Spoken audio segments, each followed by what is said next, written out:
નમસ્કાર મિત્રો, welcome to our YouTube channel. મિત્રો, તમે જાણો છો ગુજરાત સરકાર દ્વારા જે ગુજરાતનું પંચાયત વિભાગ છે તેના દ્વારા 500 જે ગ્રામ સેવક જે આપણે પંચાયતમાં કામ કરે છે તેમની ભરતી જાહેર કરવામાં આવી છે। તો આ વિડીયોમાં આપણે તેમને લગતી શૈક્ષણિક લાયકાત છે, વયમર્યાદા છે અને પગાર ધોરણ વિશે ચર્ચા કરીશું। તો મિત્રો, જરૂરથી વિડીયો જે આપણા શિક્ષિત યુવાનો છે તેમના સુધી જરૂરથી પહોંચાડજો।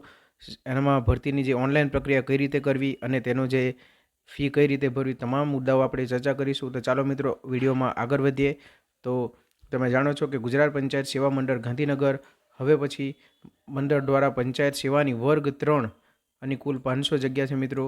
સીધી ભરતીથી ઉમેદવારો પસંદ કરવા માટેની અરજીની જે સાઇટ છે, વેબસાઇટ તમે અહીંયા નોંધી શકો છો, ઓજસ ગુજરાત ઉપર તારીખ 16/4/26થી તારીખ 7/5/26 દરમિયાન અરજી મંગાવવામાં આવે છે મિત્રો। એટલે કે અરજી કરવાની તારીખ છે એ 16/4 છે અને અરજીની લાસ્ટ તારીખ છે એ 7/5 સુધી અરજી મંગાવવામાં આવે છે।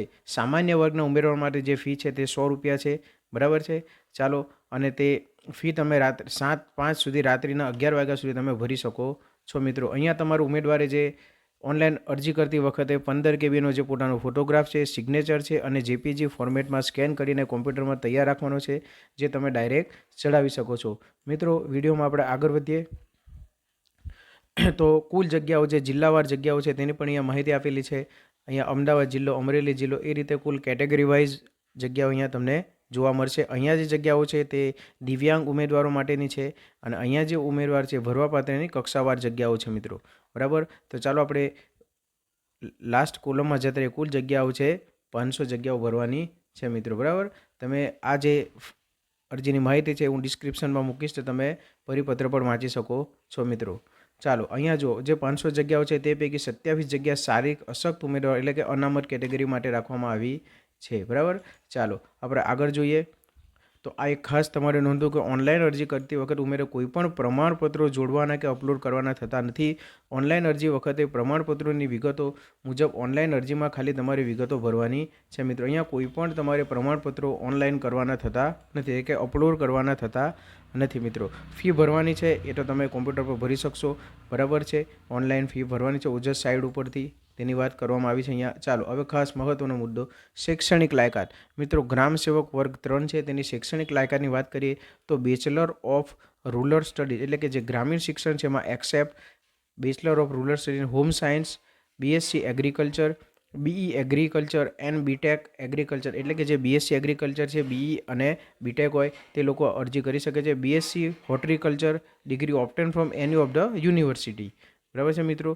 ત્યારબાદ આગળ જોઈએ તો ડિપ્લોમા અથવા એના હોય તો diploma in agriculture or horticulture or agriculture engineering or agro processing for polytechnic diploma in agriculture cooperation banking, બરાબર છે મિત્રો। એટલે કે જેને BSc BE ડિપ્લોમા એગ્રીકલ્ચર કરેલા હોય તે મિત્રો અરજી કરી શકે છે। આગળ વાત કરીએ તો basic knowledge of the computer application as a prescribed, બરાબર। એટલે કે જે ભરતી રૂલ છે 1967 મુજબ સામાન્ય કોમ્પ્યુટરનું નોલેજ હોવું જોઈએ। એક્વેસ નોલેજ ઓફ હિન્દી અને ગુજરાતી એટલે હિન્દી અને ગુજરાતી બંનેનું નોલેજ હોવું જોઈએ। ચાલો, વય મર્યાદાની વાત કરીએ મિત્રો તો નોટ લેસ ધેન 18 એટલે કે 18 વર્ષ કરતાં ઓછી નહીં અને 35 વર્ષ કરતાં વધુ નહીં, એટલે કે 18થી 35 વર્ષના ઉમેદવારો આ ફોર્મ ભરી શકે છે મિત્રો। ચાલો આગળ જઈએ, મહિલા ઉમેદવારો માટે છે। આગળ વાત કરીએ આપણે તો અનામત કેટેગરી માટેનું અહીંયા લખેલું છે કે જે 33% અનામત છે એ રીતે અનામત આપવામાં આવશે। ત્યારબાદ મિત્રો આગળ વાત કરીએ તો સામાજિક અને ઉમેદવારો માટે છે અહીંયા કે એમને કઈ રીતે ફોર્મ ભરવું અને એમની લાયકાત કઈ રીતે ગણવામાં આવશે, એમને છૂટછાટ ઉંમરમાં આપવામાં આવશે, બરાબર છે।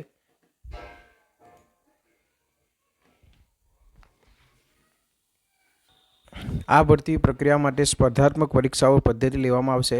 પરીક્ષા માટે ઉમેદવારની સંખ્યાને ધ્યાનમાં લઈ મંડળ દ્વારા વિવિધ કેન્દ્રો નક્કી કરવામાં આવશે અને ત્યારબાદ તેમની સ્પર્ધાત્મક પરીક્ષા એટલે કે OMR આધારિત જે પરીક્ષા લેવામાં આવે છે તે મુજબ જ અહીંયા પસંદગી પ્રક્રિયા કરવામાં આવશે, બરાબર છે મિત્રો। ત્યારબાદ આપણે આગળ જઈએ, જો સિલેબસની વાત કરીએ તો એક સિલેબસ આવશે કાર્ડ નેમ એટલે કે સિલેબસ છે અહીંયા। ગ્રામ સેવક માટે જનરલ નોલેજ, અવેરનેસ અને જનરલ નોલેજ 35 માર્કનું એ હશે।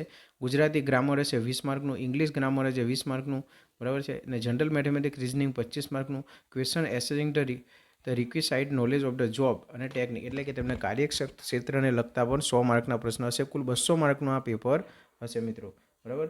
ચાલો આગળ વાત કરીએ, આપણે જે પગાર ધોરણની વાત કરીએ ત્યારબાદ મિત્રો પગાર ધોરણની આપણે વાત કરીએ તો પસંદગી પામેલા ઉમેદવારને આ જગ્યા પર કરાર આધારિત નિમણૂક થઈ હતી. મિત્રો તેમને પ્રથમ 5 વર્ષ માટે 26,000 પ્રતિમાસ ફિક્સ પગારથી નિમણૂક આપવામાં આવશે. બરાબર છે મિત્રો. ત્યારબાદ તેમને જે એમના વખતના જે ગ્રેડ પે હોય છે તે મુજબ તેમને પગાર આપવામાં આવે છે. આ એક તદ્દન સરકારી નોકરી છે અને આપણી આસપાસ જે પણ શિક્ષિત યુવાનો હોય તેમને આ વિડીયો પહોંચાડજો. આ તમામ પરિપત્ર છે એ આપણી ડિસ્ક્રિપ્શન લિંકમાં તમને જરૂરથી મળી જશે. તો વિડીયોને જરૂરથી શેર કરજો અને ચેનલને સબસ્ક્રાઈબ કરજો. જય હિન્દ.